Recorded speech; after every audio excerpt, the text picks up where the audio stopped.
It's high time that we awake from our sleep. The scripture says, prepare to meet thy God. Are you prepared?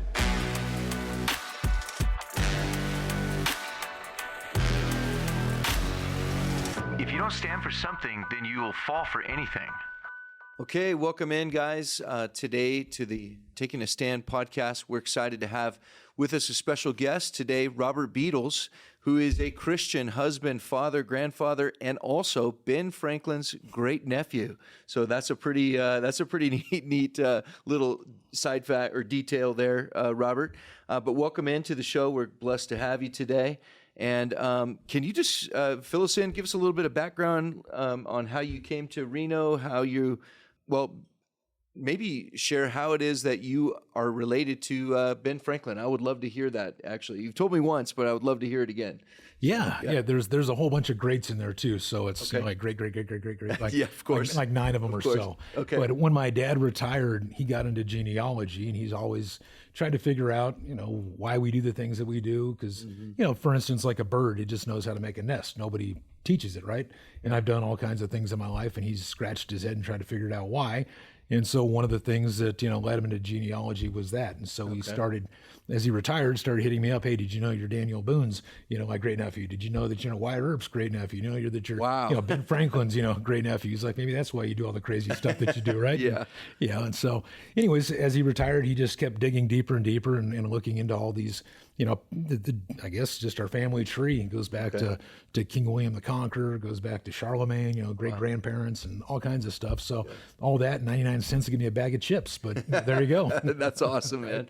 Wow. So, and you're a philanthropist, but you're also a business owner, and you're also a servant of the people in the sense that you care about, especially you care about elections, and especially you care about the education system, right? Is that correct? Yeah, those are my two focuses. Those are the things that you focus on. And so as you've been focusing on those things and coming into Reno and living here with your family and everything that you've got going on, what have you learned about our city? What have you learned about our community? What are some things that are red flags and concerns for you? Well, I mean, if you go back to Reno's history, it predates Vegas. Okay. So there's a lot of corruption there, a lot of gambling, the divorce capital of the world. Yes. It was pretty much so corrupt that they had to create Vegas to get away from Reno because Reno wouldn't let them grow here, right? Wow. So, you have a lot of that. We're talking about genealogy.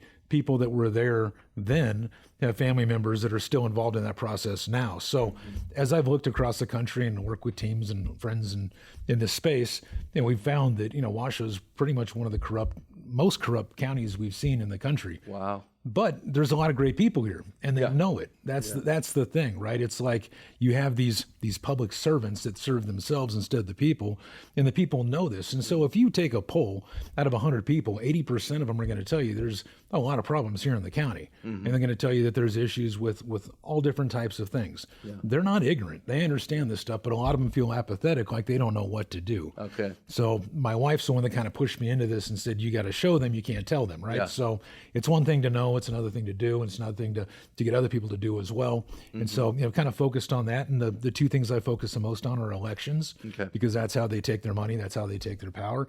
And then, of course, with those types of servants, they're not serving us, so it drives our country into the ground, as we see. Just take a look outside. And then our education system, because they poison the brains of the youth, they don't teach them the things that they need to be successful, the things to be just genuinely good humans in life, and to have skills that they need to actually be able to take care of themselves and their families later on in life. They don't teach them that stuff anymore. Now they teach them 1,000 different pronouns and all these types of things that are completely just irrelevant, that don't do anything for for them getting a job. Right. It doesn't help them put food on the table. It just creates this victim mentality. So I want to get away from all that crap and get back to what made America great, so to speak, and as well as educating our kids in the things that are really important, Christ, and then how things actually work, and then, of course traits and schooling that would get them to be able to be successful members of society versus a victim class that they're creating now. Yeah, that's good. So getting back to freedom, getting back to the Constitution, getting back to the American exceptionalism that we saw earlier in our nation's history, right? And For me as a pastor, I would love to see us get back to that biblical citizenship that we saw from the church in America in the beginning. The founding forefathers trusted a lot of pastors and the sermons that they gave and the things that they did. And of course, the church was responsible for a lot of the good things that have come into in our country and in our government.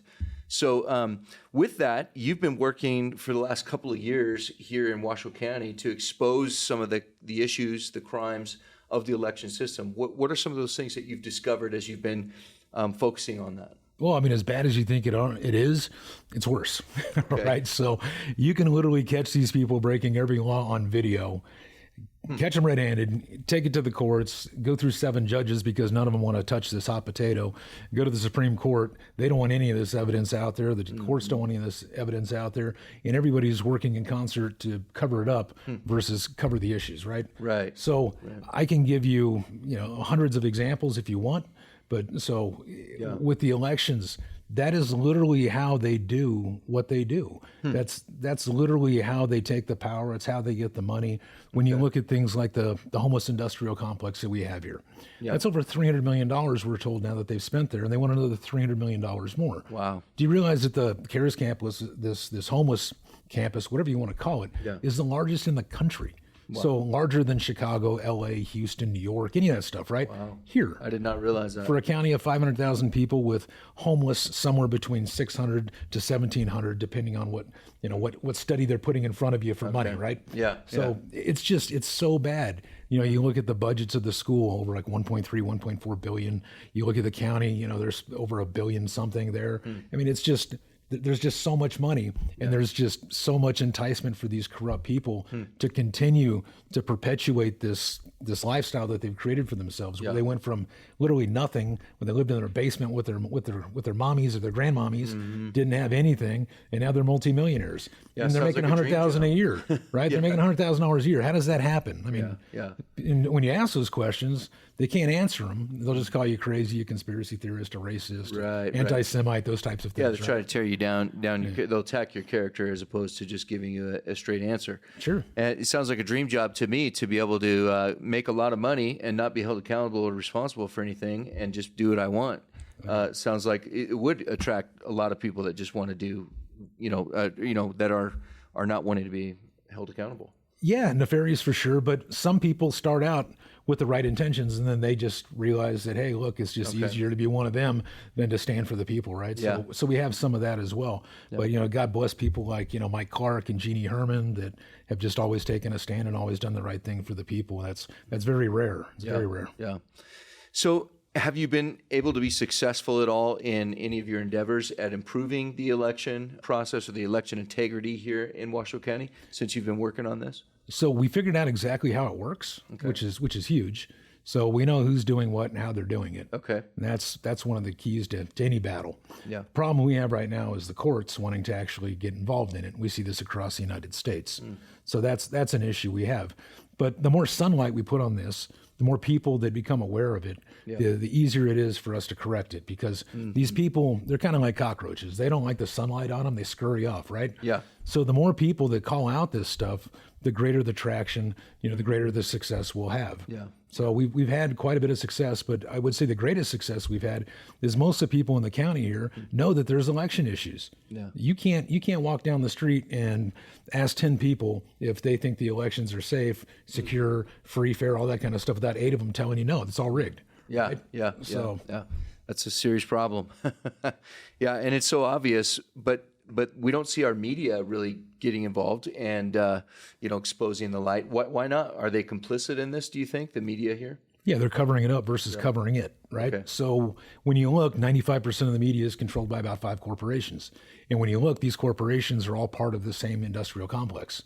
So of course it makes sense for them to cover up for themselves. Yeah. And then you'll also see ties between different servants and different entities, like whether it's the county or the city, where they've invested into some of these media companies, whether it was through purchasing real estate or buildings or different kind of grants and fundings and all that types of stuff. You'll see that there's this synergy between them. Okay. So it doesn't really behoove them to speak out against it, because it's literally, slapping the hand that feeds them, so to speak. Yeah, yeah. Now, have you been able to get help from any of the elected officials who are responsible for, or who are responsible to the Washoe County residents to uphold the law? Have any of them stepped up and helped you in this? So we have some, right? Okay. We have quite a few sympathetic servants to the cause. Okay. You know, we've got dozens, so which is great. Yeah. But as far as enforcing the laws, then that again goes back to the district attorney, goes to the sheriff, it goes to the judges. Okay. So we've had an issue there. Yeah. Because, right, you know, legislature can create laws, right, but it's not like they're going to do anything to really punish people, so to speak, right? You know, so, you know, it requires the sheriff, the DA, and the courts just to simply follow the law. It's like, hey, look, guys, here's what the law says. Here's them on video breaking the law. Here's them confessing that they broke the law. So can we please, you know, just follow the law here and, you know, maybe, you know, at least put a trial together and let a jury of maybe not necessarily their peers, but our peers. Yeah. You know, we don't want 12 criminals up there, right? So, you know, I just let them hear the evidence. Why don't they want to hear the evidence? Right. You know, why, like, for instance, I got thousands of exhibits. You know, why don't they want those exhibits in the court? Why? It's pretty damning to them. That's why. Yeah. What specific election laws have been broken by the officials here in our area? Sure. Well, let's make it very simple. So according to the NRS, it states that if you're going to be counting ballots, the public has to be present for the entire process. Okay. I also have court orders. We have court orders in Clark County and Washoe County to ensure that every Nevadan has the ability to go down and watch the election process, whether they call it tabulating, where they're counting the ballots. Yeah. So right there, full stop, it's illegal for them to do it without the public present, right? Yeah. We have them on video admitting that they're breaking the law, counting all the votes in secret behind closed doors. Then they come out and they tell us who wins. And we're not able to audit that. We're not able to count the ballots. Yeah. We're not able to count the bubbles. Yeah. We're not able to do anything to, you know, substantiate what they're saying is true and correct. Right. We just have to take their word for it. Yet we just saw them break the law, them admit they're breaking the law, and count all of our votes behind closed doors for 500,000 people, and then tell us who wins, and we're supposed to just blindly accept that. Yeah. So that right there on its face, anybody can understand that. Because like Stalin told us, it's not who you vote for, it's who counts the votes. Yeah. And if they're counting the votes in secret, you got a huge problem. Yeah. And then I can show you that every single precinct in the two largest counties, separated on opposite sides of the state, so Clark County and Washoe County, nearly every precinct voted identically the same, while the other 15 counties did not. Wow. How does that happen in a free and fair election? And this is not my math. This is where they say, oh, it's Beatles, his math's wrong. It's like, well, then come take the $80,000, prove me wrong. Yeah. But what it is it's their certified data under penalty of perjury. They say this is how it went. So here's the votes. So all you got to do is have somebody at UNR, UNLV, just take it, look at it, and they're like, oh, crap, he's right. And all 60 PhDs or more that have taken this, they've all said he's right. But most of them are too scared to speak out because then they lose their job. Because the same servants that this is, you know, benefiting, those are the same types of people that would cost them their job, you know, through pressure above, right? So what's this $80,000 that you brought up? What is that? What is that? Is it a challenge that It you is. put out? Okay. Yeah, it's a challenge. It says, Explain what that is. here's the county's data. Explain to me how every precinct in the two largest counties voted nearly identically the same. And so what do you mean by identically the same? So it would be like, okay, to put this as simply as possible, a precinct is, you know, usually a small area within a county. Okay. And there's usually districts that are made up of mini precincts. Yeah. And so it would be like every single voter getting together and saying, hey, Phil, I'm going to vote this way. And you're like, hey, Beatles, I'm going to vote this way. And we're like, hey, JJ, you're going to vote this way. And JJ says, I'm going to vote that way. And every single person does that. Okay. And every single person does that. Yeah. Okay. Identically that way. They don't change anything. Okay. That's what it would take for that to be mathematically possible, is for every voter to get together and conspire to vote a certain way and then actually do it. And then the other 15 counties in Carson City don't. So you can look at the rurals and you can see that they vote all over the place. But then when you look at Washoe and you look at Clark, the two counties that they need to flip any election, whether it's state, federal, whatever, they vote identically the same. And then there's an $80,000 challenge to prove us wrong. Okay. So how do you think that happened? Is that this algorithm that you've been talking about that basically switches the votes or lines them up the way they want it? It's simple. So you've heard of ranked choice voting. Yep. That's an algorithm. Okay. So they say out of one side of their mouth, there's no algorithm. Then we saw during the PPP, the presidential preference primary, for where we vote on the presidents, right? Yeah. They said, oh, accidentally, there was a little algorithm error and the votes got flipped. And so all these people that didn't vote that still have their ballots, it showed that they voted, right? Yeah. And then they went into the system and said things that they said they couldn't do. And then they changed the votes back. I remember that. And then, of course, they made mistakes doing that, right? Yeah. So just through the PPP, we saw that, number one, there's an algorithm. Number two, that they had people vote that said that they didn't because they had their ballots in their hand, right? Yep. And then they went in and they changed the votes, right? And then they changed them wrong, and then they went and tried to change them again, and then they said it didn't affect any of the election whatsoever. Yeah. And so we're all crazy for even thinking that it did. Right. Which is crazy in and of itself to say that. You know, I was one of those. I purposely did not mail in a ballot. I voted in person. And then I went online to check, and sure enough, it showed that, you know, I had voted with the mail-in ballot, which I hadn't voted. And then it was switched back later on, you know, and that happened to several people that I know. Oh, you guys all must be racists, because that's what they're going to call you, right? Yeah. They're conspiracy theorists, right? At best.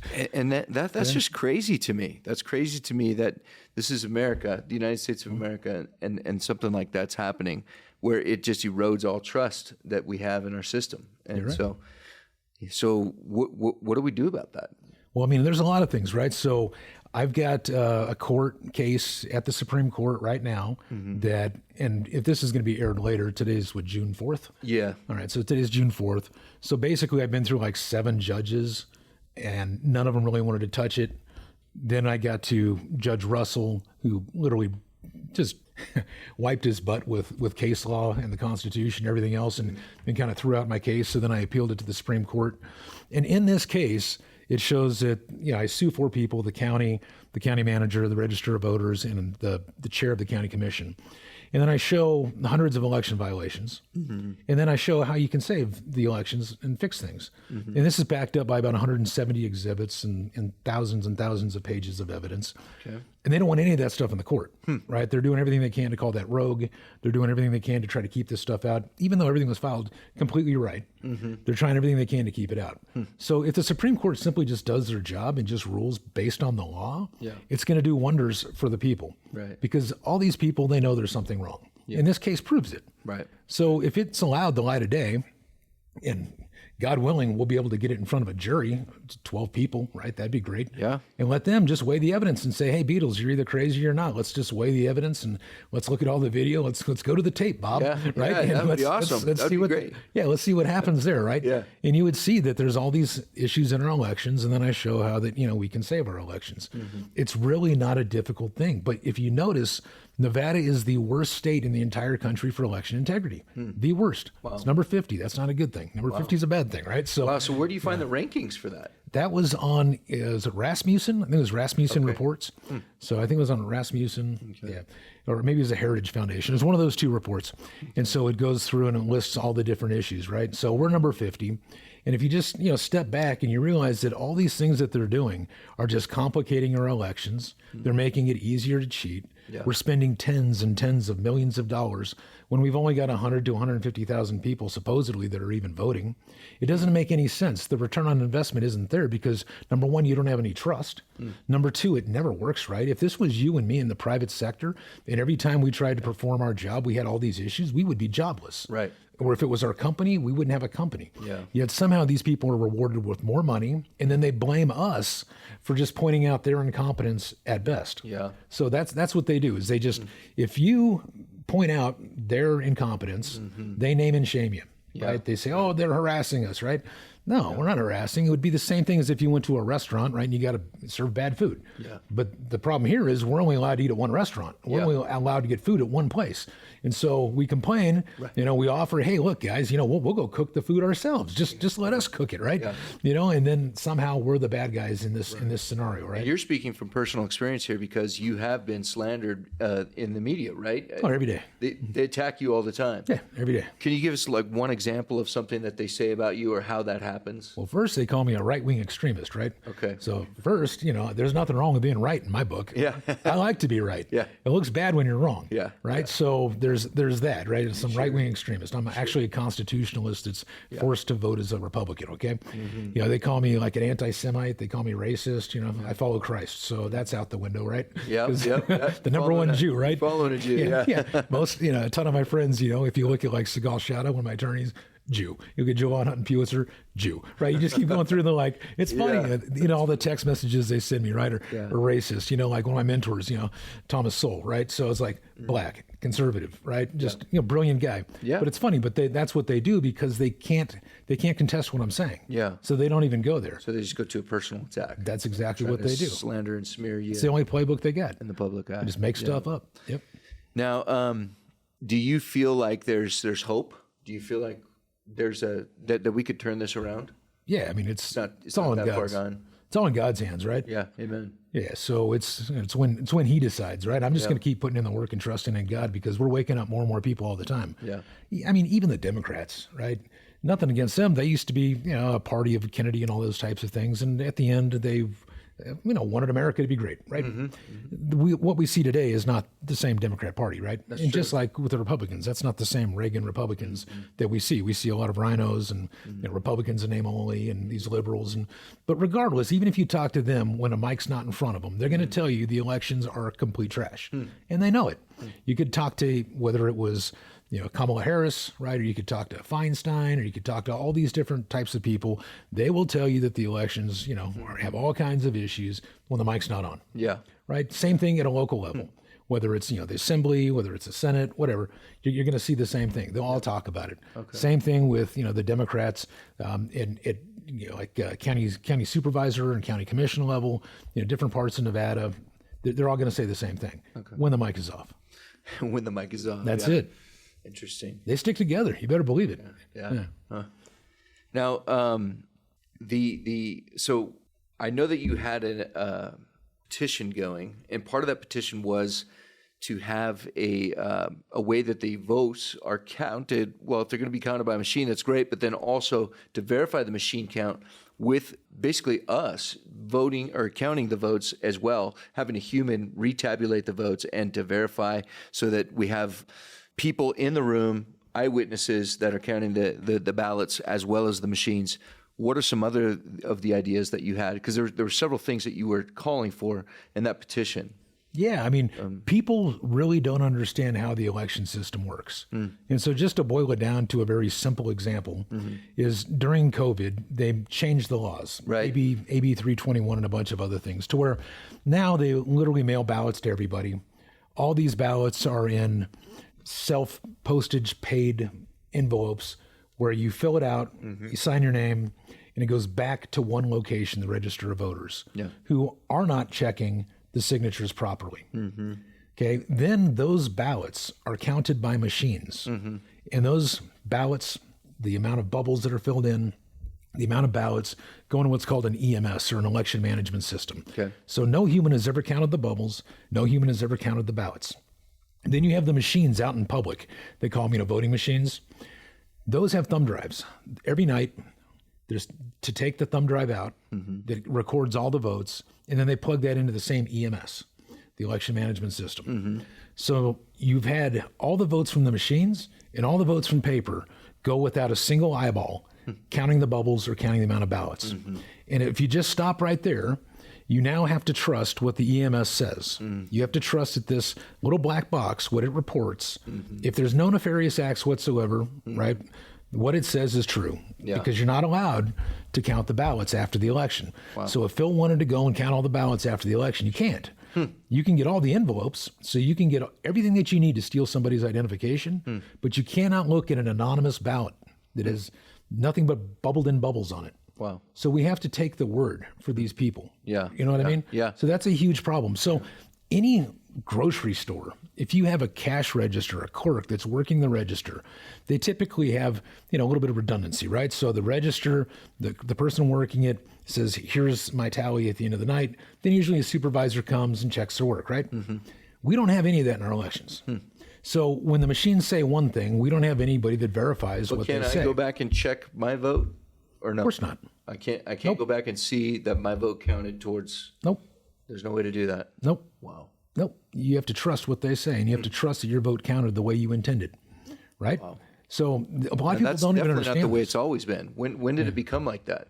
Well, in Nevada, we started going downhill big time around 2004. Okay. So, and it's just gotten worse and worse and worse. And then when COVID hit, like, it was just, it's just a free for all for corruption. Like, they just use everything there to basically bring in all these ballots under one roof and have just a handful of people tell us the outcome. Okay. Right?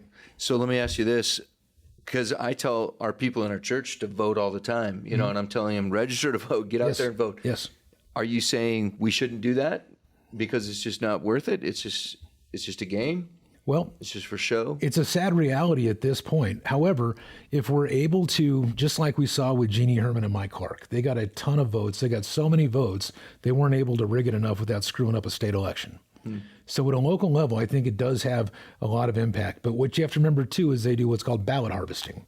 And so because they're not checking the signatures properly, because they're sending out all these ballots to people on the voter rolls that don't exist or have moved or whatever, these nefarious actors can come get all these ballots, fill them out, Mickey Mouse, Donald Duck, whatever, send them in, and they get counted as legitimate ballots.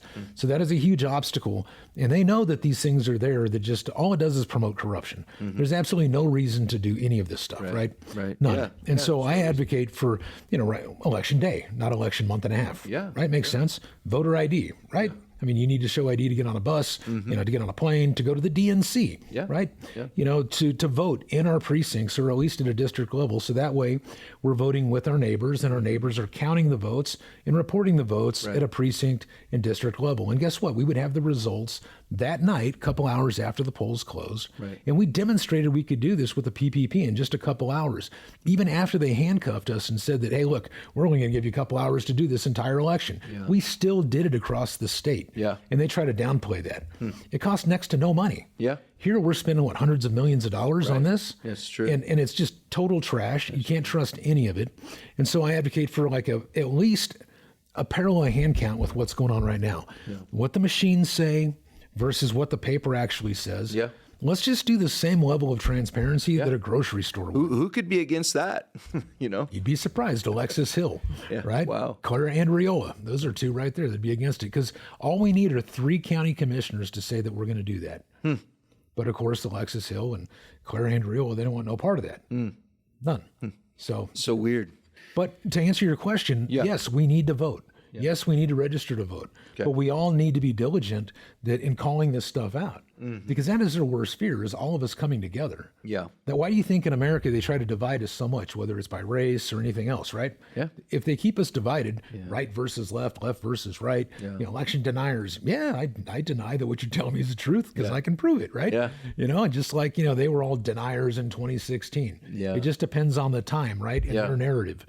But if we all come together and we point this stuff out, they won't be able to hide, especially when we all show up in unison together. Yeah. Right. They have to bring people in. So when we first started exposing this back in, 21, we would bring hundreds of people with us down to the county commission. They would have to bring in Soros groups that would fly in people and bus in people from other states to pretend like they're here from Washoe County, upset with free and fair elections, and that's somehow racist. Yeah. Yeah, that's what they would say, right? And some of my buddies were black. They were in the audience, and they're being called racist, and they're black. They're like, and then these same crazy purple-haired liberals are flipping them off, right? So they're flipping off my black buddies, and supposedly we're the racists because we want everybody's vote that's legitimate to count legitimately. Yeah. Right?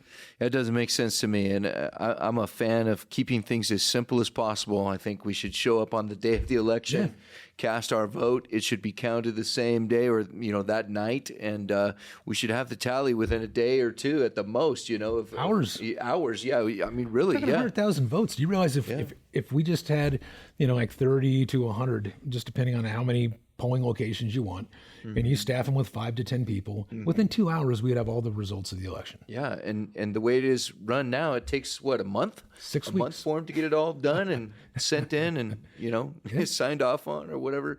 Who knows, man? Wow. Yeah, it's a mess. But we have to continue to play the game. We have to continue to vote. We have to continue to register to vote. We have to try our best to clean the voter rolls.